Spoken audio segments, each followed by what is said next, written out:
Half a day, everyone. We will begin in a few short moments, just preparing our live stream event.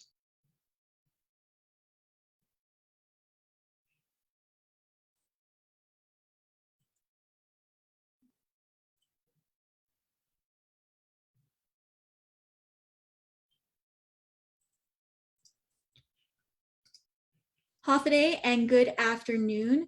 Thank you all for joining us virtually for today's press conference following our investment Para Hamyo presentation.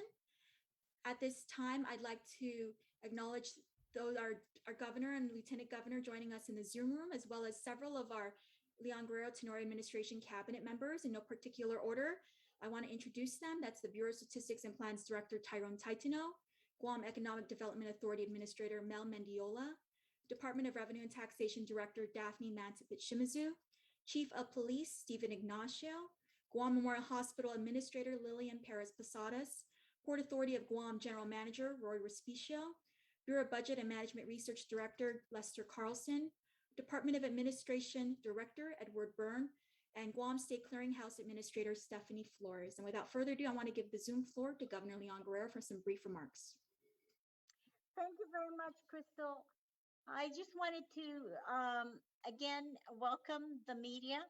This is a long time coming rollout of our American Rescue Plan. And as I had said in the video, it starts with this framework. And there will be adjustments, there will be flexibility, there will be changes as we move along based on what the circumstances are at the time. I also wanted to say to you that I have my key cabinet members that will probably be able to provide you more with details on the questions that you ask. So I'm here for questions, and our cabinet members are also here open for questions. Thank you again, and we'll start with questions from the media. Thank you, Governor. I'm going to start with who responded first to RSVP for today's event. As usual, you get 2 questions per round, and we'll continue throughout the rounds until all your questions have been exhausted. We'll begin with KUAM's Nestor Lecanto. Thanks, Chris. Half a day, everyone. So, Governor, does this add up to all of this add up to the $570 million in ARP? Yes, Nestor, it's actually 569.912 $733 million. Okay, and can you explain the process for how you came up with all of these specific allocations? Did you have regular meetings with all your cabinet? How did you guys go about doing this? We had regular meetings with our fiscal team, and we looked at what our priorities are. And if you look at the presentation, of course, the economy is our priority. One of our priorities is giving our people direct access to some financial aid. We are also prioritize, of course, health, public safety, our environment, our infrastructure, and improving public services. So we wanted to take this pot of money and allocate to these various categories of priority and initiatives to improve the lives of our people. And not only that, Nestor, to prepare for recovery and to prepare for reopening and to make sure that we have the means and the resources to stand up our economy and have the means and resources to open tourism, and using it actually as a reset of our island as a result of now recovering and containing our pandemic. I am very excited about this plan.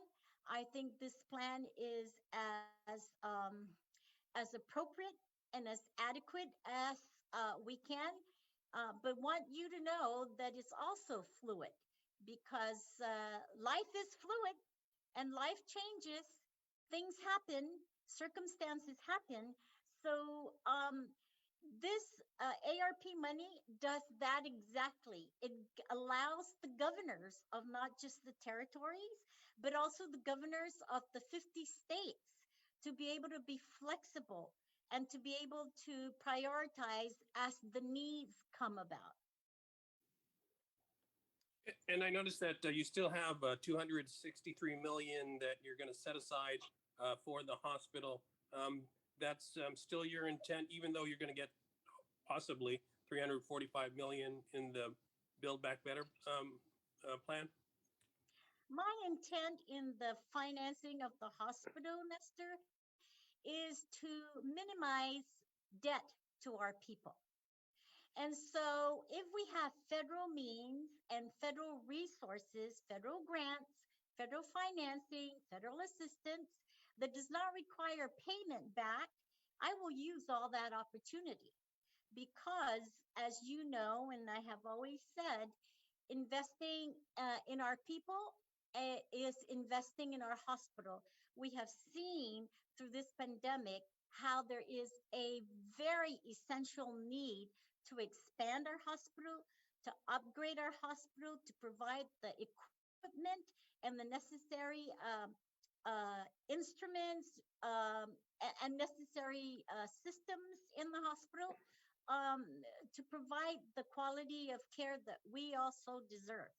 So investing in this hospital is an investment to the community. It's investment para Hamyo. Thank you, and I'll wait for the next round. Okay, thanks, Nestor. Thank you, Nestor. Pacific News Center, Gerry Partido, do you have any questions for our panel? Yes, probably for the governor. Governor, you said that this is a fluid plan, right? Because it's an ever-changing situation. For, what kind of circumstances, for instance, would warrant a change in the plans and in the allocation? Would Well, it be COVID related or not necessarily? Or yeah, I mean, we're still not out of the woods with COVID. And if we have a surge again, these will be funds that we can move around to help provide, again, the public services of our people. And so that's why it remains very flexible and it remains very fluid. And Lester, I think, has a response to Gerry for you. Yeah, Gerry, and also to Nestor.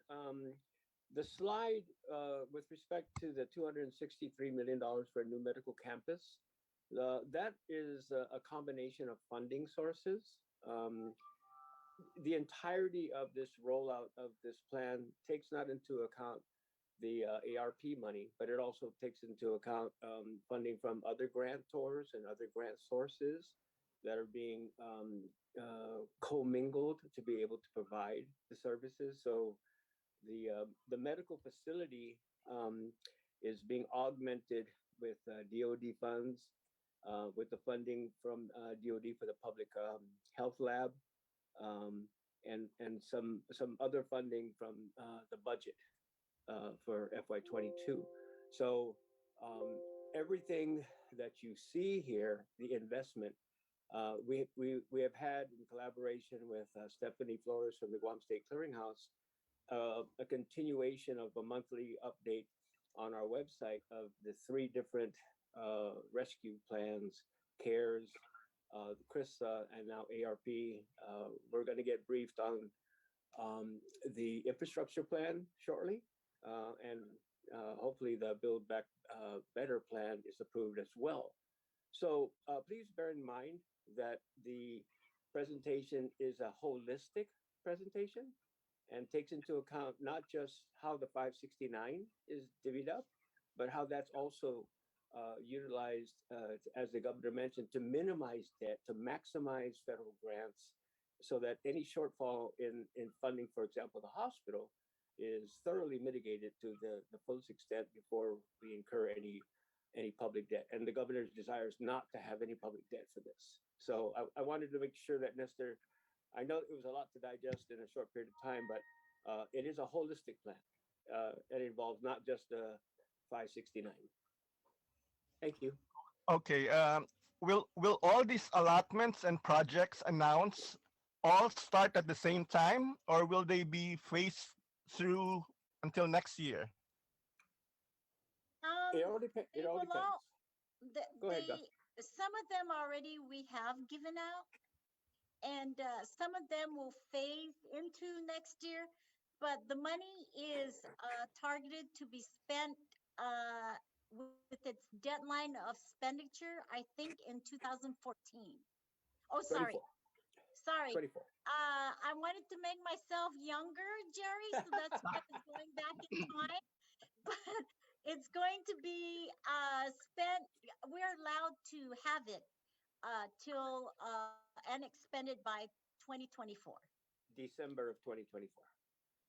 Okay, and Governor, what led you to finally, disclose or announce this ATP, this allocations? Was the Treasury approval that you were waiting for finally came in? Well, as you know, our administration has always been transparent. Our administration has always been accountable. We have always met reporting guidelines.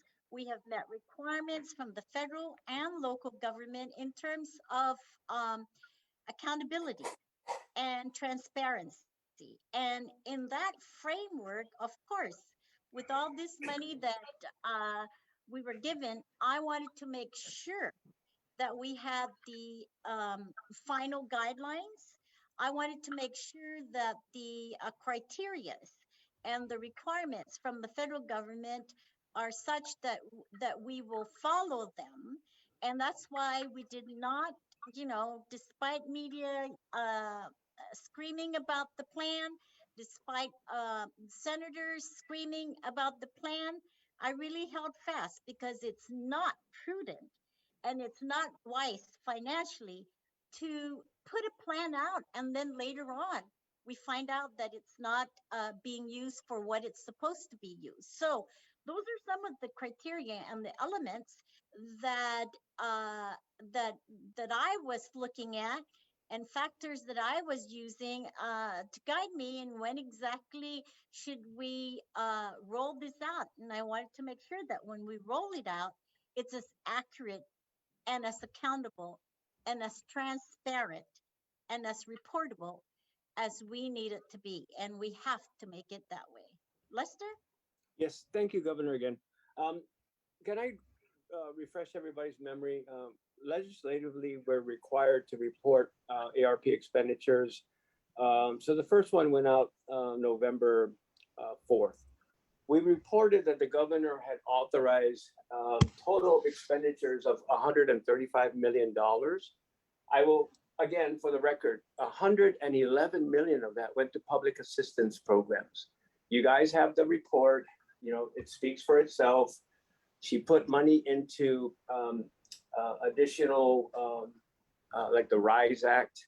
She's doing a lot of things to be able to help at the individual level, and she felt comfortable in reporting this out November 4th as kind of like, okay, this is what I'm comfortable with. We know they're eligible. The needs of the people are there, and ahead of the ARP rollout. And I'll give the governor credit, a lot of credit for this.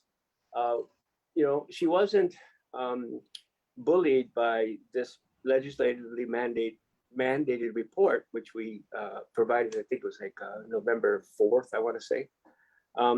And so, I better do this ARP rollout, before Lester's and Edward have to send this out, or else they get fined $250, right? She wanted to be certain of what it was. And again, the team that put this production together, you got to give them a lot of credit, because again, it's not just 569. It's what we have and how we're commingling federal aid to help our people. Okay, thank you. I'll wait for the next round. Thank you. I believe Stephanie wanted to add to that response. Okay. Yes, thank you so much. From the very beginning of this administration, prior to the pandemic, one of the very first things that the governor and lieutenant governor stressed was that we were going to maximize the use of federal funds.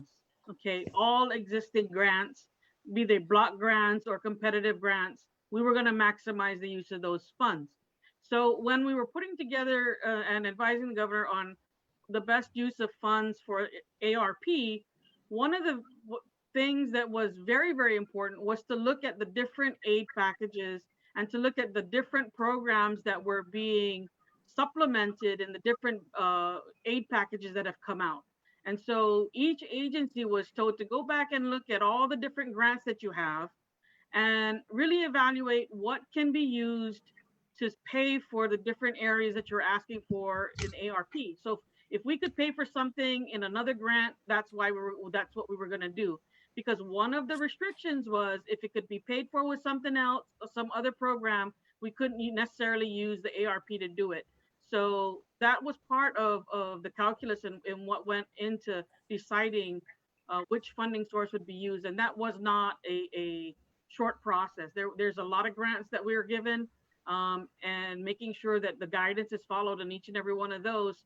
It takes a little bit of time, but the end result is we spend money correctly the first time rather than having to have chargebacks or question costs. So, ma'am, can you give me a sort of a grand total of all the money that will be used for investment Para Hamyo? There's the 570 from ARP, right? And then there are the federal grants that you mentioned, and even some local money that the governor mentioned, right? So, is there a grand total that we can use? Maybe Lester, you can answer that. I'll give you a little hint, Gerry. Cumulatively, the CARES Act, CRISA, which was the aid package passed in December, and then the ARP. We have those three grants in total, not just what GovGuam's getting, but what agencies are getting, what carve-out people are getting, and the reports are on our website. We collaborate with Stephanie on this. That alone, Gerry, is $3.5 billion. And then you add in what we're getting now with the infrastructure and the increased federal highway money, which will take care of our road repair.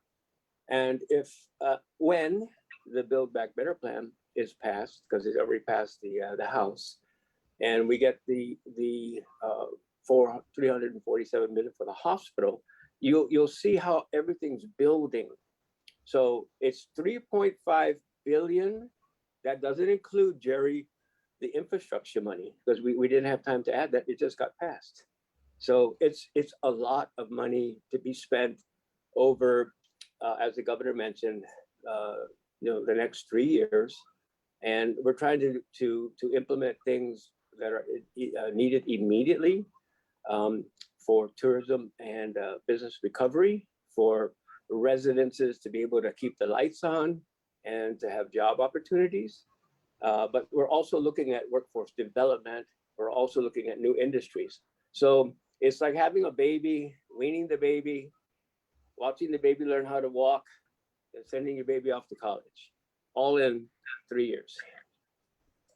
Okay, thank you. You're welcome, sir. Thank you. Thank you, Gerry. Thank you, Lester. Next, we have PDN's Joe Taitano. Afternoon, everybody. Governor, I'm wondering, I guess, what are some of our priorities on here? Like, what are some of the items on the, I know it's 4 years, but that people are going to start seeing, or some of these organizations are going to start seeing the money for by, say, early next year? Well, of course, our economic growth. I think once our tourism starts coming back, you'll see a lot of that. You'll see a lot of job creations. You'll see a lot of training and university and GCC relationships for apprenticeship, so that we shift now our source of finances from federal to much more our own local ability to grow our economy and to strengthen our economy. You'll probably start seeing more diversification of industry. We're working very hard to get new industries on island. We're going to work very closely with our Asian partners in the areas of aquaculture, agriculture, data. There's a lot of money pumped in for broadband accessibility, and you'll start seeing more data available for our island. Of course, the roads, the infrastructure is very critical. And so you'll start seeing our highways and our village roads being improved and made more safe for our people. You start seeing the striping of our roads, the reflectors of our roads. You'll start seeing more street lights on the roads. You'll start seeing more areas in our parks that are going to be cleaned up and make sure we maintain them. You'll start seeing more policemen out there. You'll start seeing more police cars out there. You'll start seeing more firemen. You'll start seeing more customs people also in the port. You'll start seeing more modernization of the port. You'll start seeing more the wharfs will be fixed. You'll start seeing more production in the port. I am looking to also, you'll start seeing decrease in crimes. You'll start seeing more job creations. And I think you'll start seeing more quality of life and quality of government services to our people. And you will see a new hospital in 4 years. Yes. And I'd like to remind everybody that there was a press release that went out a day or two ago about the GPD getting a grant for additional police officers. So that's not included in I believe, in today's presentation. But again, any additional federal funding to be able to augment public health, public safety, public education, especially from grant sources, are going to do a lot of things. And the governor, she's downplaying this, but roads, there's so much that can be done in expanding employment opportunities just for what we need to do with roads. And the infrastructure bill that passed is going to increase by threefold what we normally get from federal highways for funding and road repair. So there's going to be a lot of emphasis in the construction industry, which has a lot of backroom support and administrative support components that are related to that. So there's growth potential, not just in the guys that are out there sweating, but the people that are doing their payroll, people that are doing their ordering and supplies. So there's just a lot of nurturing during. Right now we're in the recovery phase. CARES was a response to COVID. Now we're in the economic recovery phase, and this is exactly how this plan and the framework for the plan has been laid out. I just also would like to take this opportunity to feel really good and excited on the merit grant that was just given to our port of 17 million. I know that we have been really working hard, and we've been very creative and innovative in this grant application. And as a result of that, you'll see, much more improvements in the wharf, in the port. And Rory can talk more about that. But the importance about that is that if we improve and upgrade our ports, we will be more efficient. And being more efficient means improved commerce and trade. And what does that mean? That means more revenues to our economy. And what does that mean? That means more revenues into our economy. We can put more of that back into the hands of our people through jobs. So I don't know, Rory, you might want to just quickly say what this grant is all about, because I just want people to know that this is a very, I think, significant grant, and it's like 17 million. Rory? Yeah, thank you very much, Governor. You and the Lieutenant Governor and the board have been spot on in identifying the needs of the port, and this $15 million that you're allocating is absolutely in line with the economic recovery. You just talked about the $17.9 million Department of Transportation grant that will rehabilitate wharfs F1 all the way to F6, and it'll do below surface work. And you're absolutely correct. If we don't harden our wharfs, there will be no wharfs where these vessels will be able to berth and be able to discharge 90% of the goods coming into the island. So this $15 million and the framework you're providing, economic recovery, is going to help modernize the port, continued efficiencies, to the point where, because of your allocation, we're going to be able to purchase one gantry crane by the end of the calendar year. We're going to let out the procurement. It'll be an IDIQ. And so by 2024, hopefully we would make the announcement after board approval, after PUC approval, and it'll be an IDIQ. And so by 2026, we'll have one brand new gantry crane. And as more monies come in, we're in 2 years from now, they can order another gantry crane, the third gantry crane by 2030, which would meet the deadlines and the service life extensions on those current 3 gantry cranes. And so what you're doing is revolutionary. Thank you for the flexibility and allowing us to use this $15 million to be as a matching grant, because the $17.9 million we received, there's still about a $5 million requirement. We're about to have about $40 million worth of CIPs from the revenue bond, and we anticipate construction overruns because those amounts were projected at 2014. But again, by allowing your allocation to cover over what those needs are, we have unrestricted funds right now that are not subject to Buy American that we will use for the purchase of one gantry crane. So it's the kind of flexibility and your recognition of your leadership.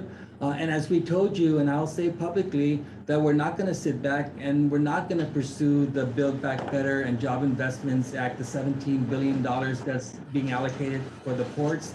It's still very competitive. We're going to compete for those grants.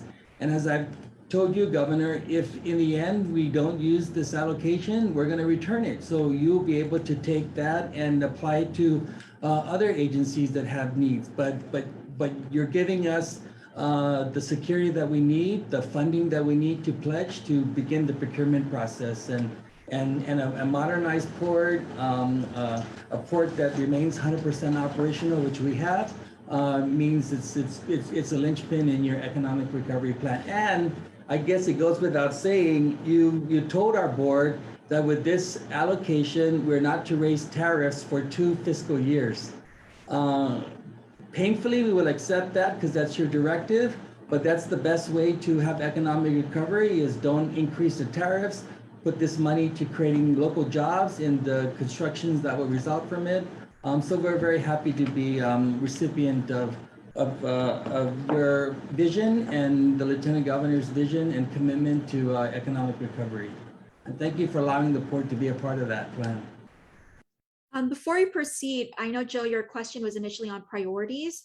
This is where I want to give the floor to Mel Mendiola to talk about the stakeholders we met with. All right, thank you very much. Thank you, Crystal, for the opportunity.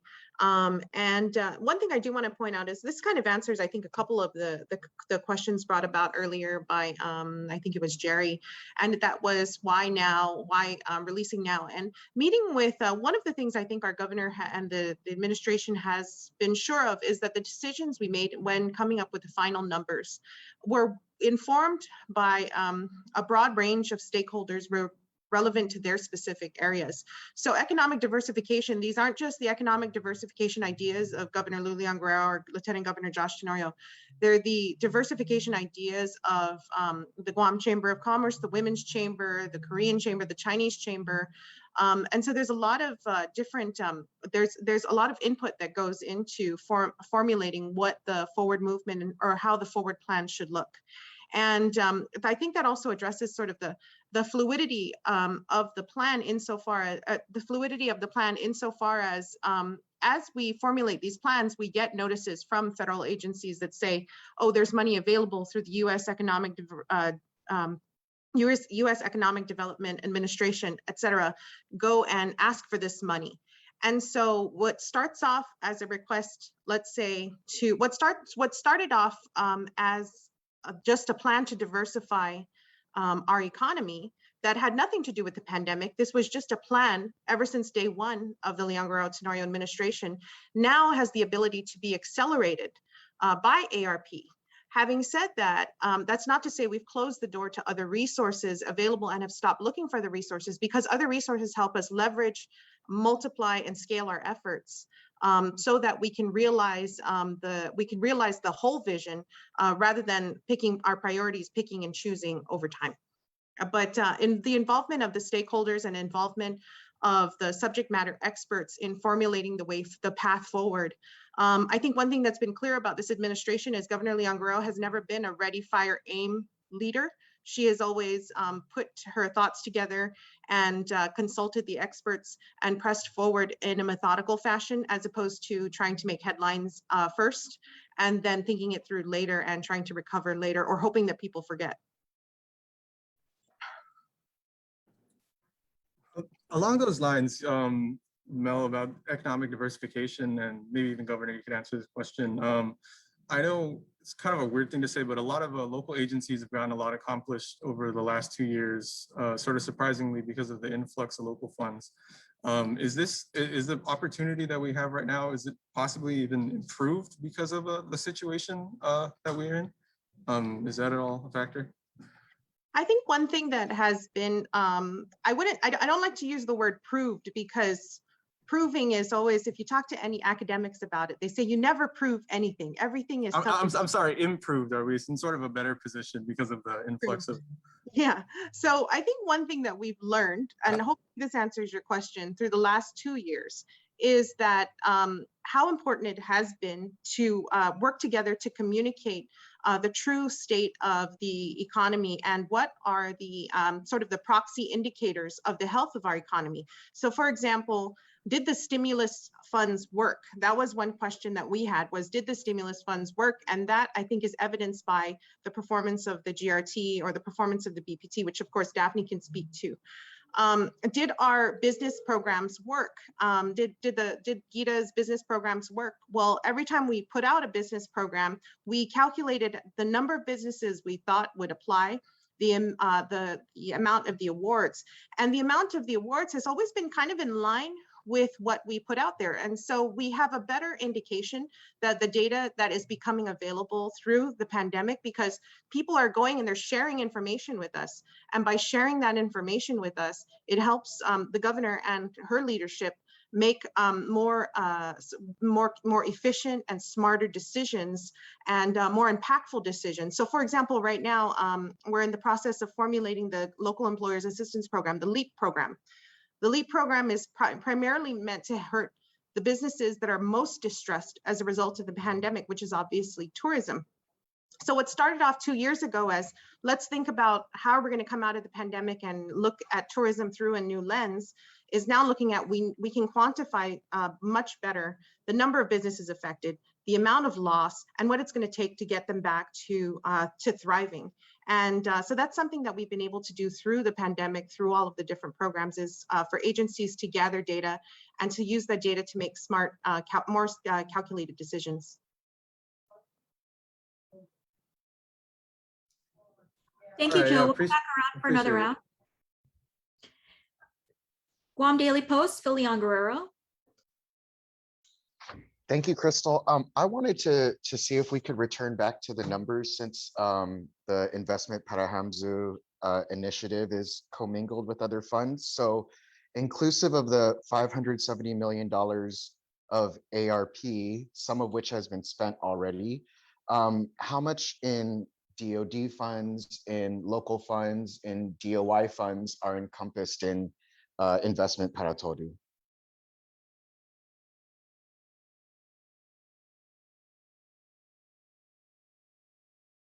Oh, I'm sorry, Governor, I think you're still muted.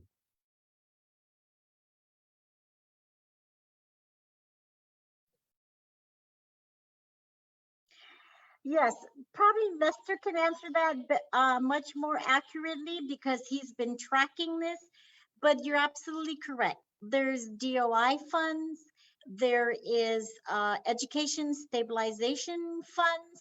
There's other grants. There's childcare development funds that are also incorporated in this whole thing. But Lester's been tracking those numbers much more, I think, detailed. So he could probably give you some information about that. Lester?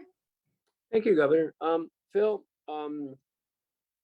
I didn't catch the entirety of what it was that you said, but if I may, and then you can like steer me if I'm not doing this in direct response to your question. We do have some underserved, underutilized programs. And what we're trying to do in addition to everything else is we've had this emergency rental assistance program out for a while. And it's kind of like we're scratching our head as to why this 30-some million is still there.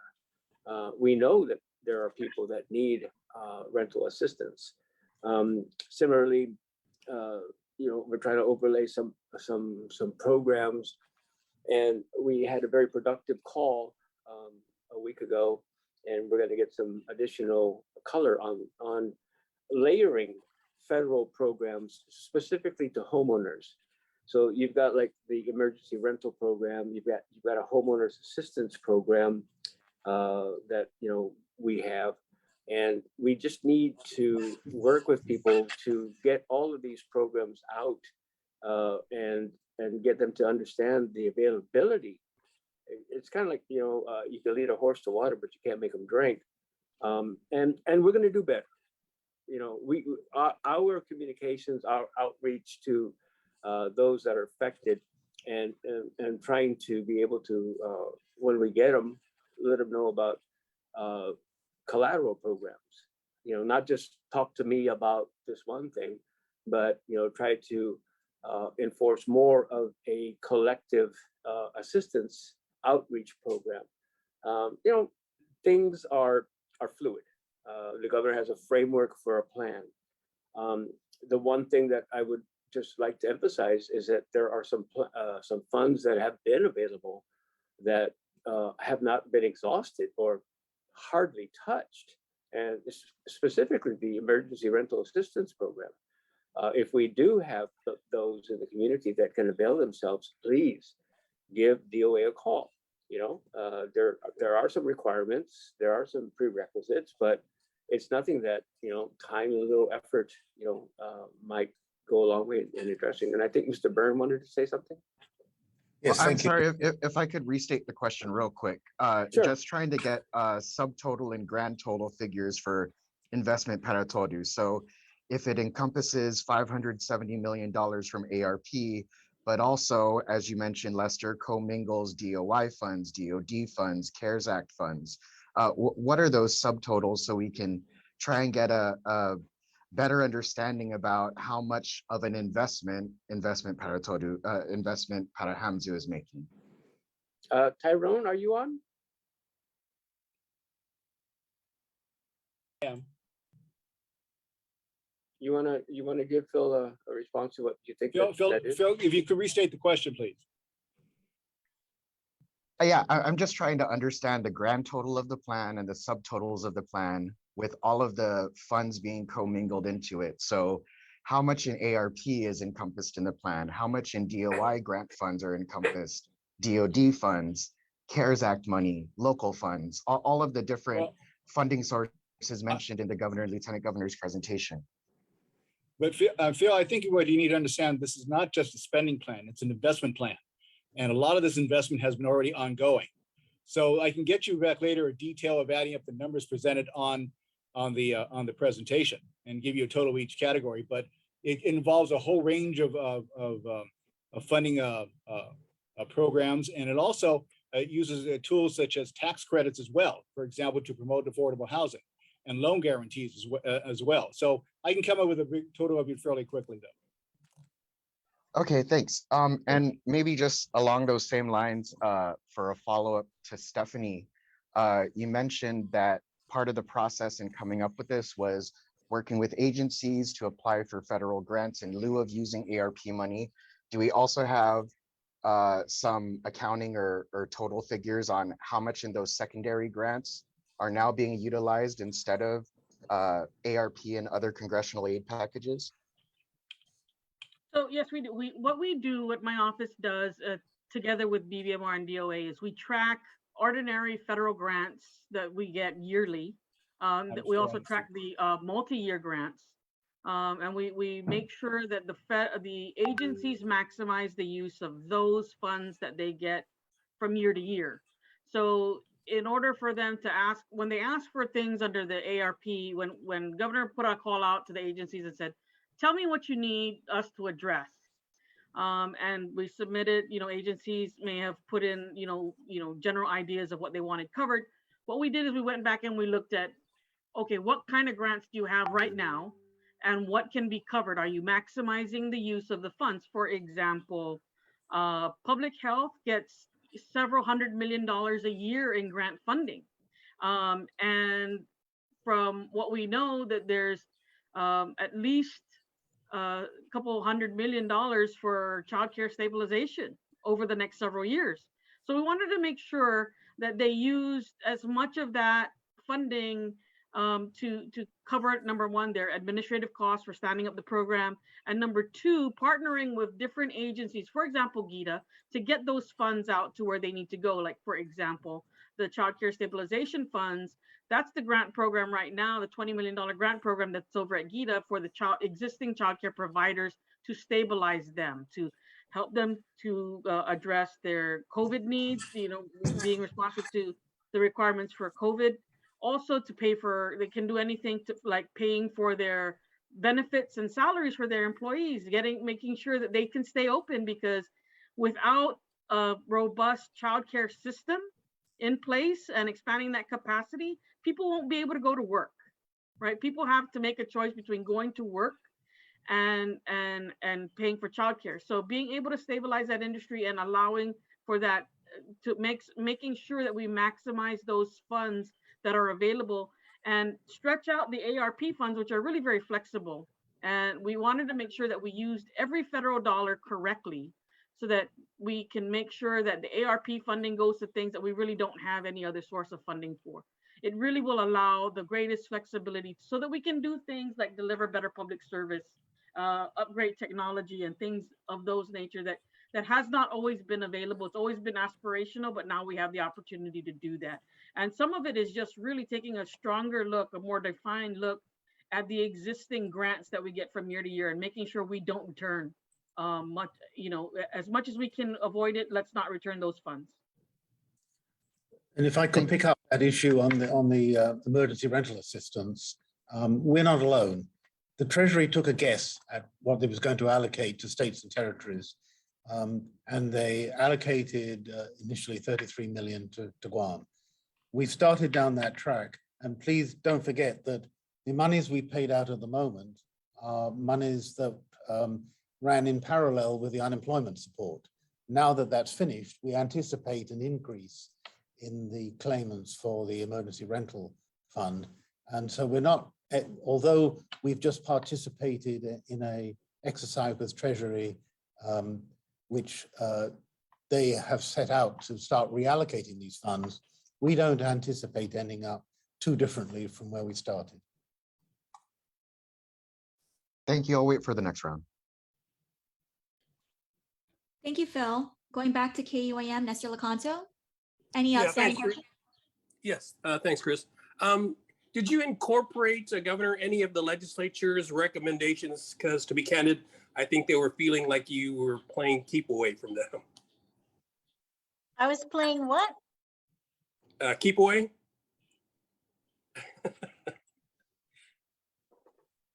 So did I incorporate any of their recommendations? Yes. Yes. Yeah, we did. Yes, We she just, did. in the very beginning, they gave us a list of what their priorities are, and they were no different than ours. As public officials, we all know what we need to do to help improve our people's lives. So it was not any different. public safety, the hospital, healthcare, Business education, communities. and so forth. So infrastructure, all of that. Yeah. Yep. Yeah. Nestor, there was a request also for like assistance to small businesses, and the governor and specifically through GITA and DOA have addressed that. So, between the good work done at Rev and Tax, Public Health, GITA, and DOA, there's been a lot of checks and a lot of applications reviewed, approved, and a lot of relief money that went out. Yeah. So yes, the answer is yes. And we also work with them, some of the senators, to help provide some of the funding, like for example, the LEAP program. Yep. It's very evident that we need to provide help for our businesses so they remain open, especially those related to tourism. And we met with, or we spoke with several senators, and we are going to give a total of 50 million, and 25 of that will come from the local funds, and 25 of that will come from ARP. So there is communication between our administration and with the legislature in terms of how best we can prioritize and use these monies. Yep. And the governor's $25 million, her share of the LEAP program has already been allocated. We're waiting for the rules and regs and the application period to open up, but the first 25 is already available. Okay, thank you. You're welcome. And will you be shifting any ARP money to cover any government agency operational shortfalls? Because I know that during the budget process, that was one of the things that the senators were concerned about, was that the agencies were coming before them and not asking for enough money to cover what they would need. So you said this would be flexible. Are you anticipating shifting any ARP money to cover operational shortfalls, should there be any? Yes. So when they submitted what they felt was needed to continue their services as a result of the pandemic, those were numbers that we looked at. So we have already allocated those amounts. Down the line, if there's any need to shift, we will certainly shift. But right now, in this budget plan or in this investment plan, the numbers that they have given to us, we have worked with them, and this is the financial help that they need to support their services. Absolutely correct. Let me just add that I think we're really focused on outcomes. And so, for example, the expectation is that we want to encourage more outdoor activities, and we want to invest and recover a lot of these parks properties. Then they go through the same internal control processes that the agencies utilize for their regular budgetary means. So the BBMR and DOA, as part of their allotment process and part of the review process, make sure that all of the transactions that the agencies are initiating are consistent with the vision and the outcomes our administration have for the kind of public service that the people are looking for. And so in this case, certainly the budgetary expenditures of the agencies should be aligned with, complementary with the spending plans with ARP and the other federal funds that we have for various programs. So I guess for me, the bottom line message is that the same internal controls that have been responsible for eliminating the $83 million deficit that we found ourselves in when we came into office should make sure that they're in line with the rules that are pushed out by Treasury Department and the kind of public services that we want to deliver to the people. All right, and if I can just squeeze one more question in. Obviously, this is a once in a generation windfall, maybe we'll never see again windfall. And so your responsibility as an administration is to make sure you spend it as wisely as possible. So I guess the question is, are we getting the best bang for the buck with all of the allocations that you're making? I think so, absolutely. I think Nestor, we also have great opportunities to take a look at the kind of services and in some case, the level of entitlements that people are getting to be able to survive in this environment. So when Stephanie mentioned childcare as an example, there's going to be an expansion of childcare services. Pre-pandemic, there was a childcare development block grant in which parents, based on income levels, were able to opt in to get subsidies for early childcare development or nursery tuition. In this case, based on the expanded childcare development block grant given by public health and anticipating a expansion of and a priority of childcare programs with the Build Back Better Biden agenda, there's going to be a change in the way that we provide the services. There's going to be a permanent expansion, for example, in the types of Guam residents that will be supported for childcare services. And this will be, will likely take its shape and form with different areas. Federal Highway Administration is going to have an expansion of federal highway funds that they're normally used to pushing out on an annual basis. So our spend rate is going to increase, which means that we're going to be able to accomplish more capital improvement projects in a shorter amount of time than we have previously anticipated. But you're right, this is a big once in a lifetime, so to speak, investment. And I just want to assure you that the kind of the way that we're going to make sure that we're expending the monies correctly is based on the outcomes we believe are going to happen in our community. All right, thanks, and happy Thanksgiving, everyone. Thank you, Nestor. Thank you, Nestor. PNC, Gerry Partido, any last questions? Yes, I have two last questions. Governor, on a slightly different area, the announcement last week in a news release that you're planning a fuel subsidy program has garnered a lot of interest. Can you give us a little more details about that and on when you plan to implement that? Yes, and maybe Stephanie can also add, but you know, as you know, Gerry, the price of the pump is just going up and up and up. And our people use a lot of their income for fuel. And what I wanted to do is to help them in that situation by giving them some kind of reprieve from that cost. And we're looking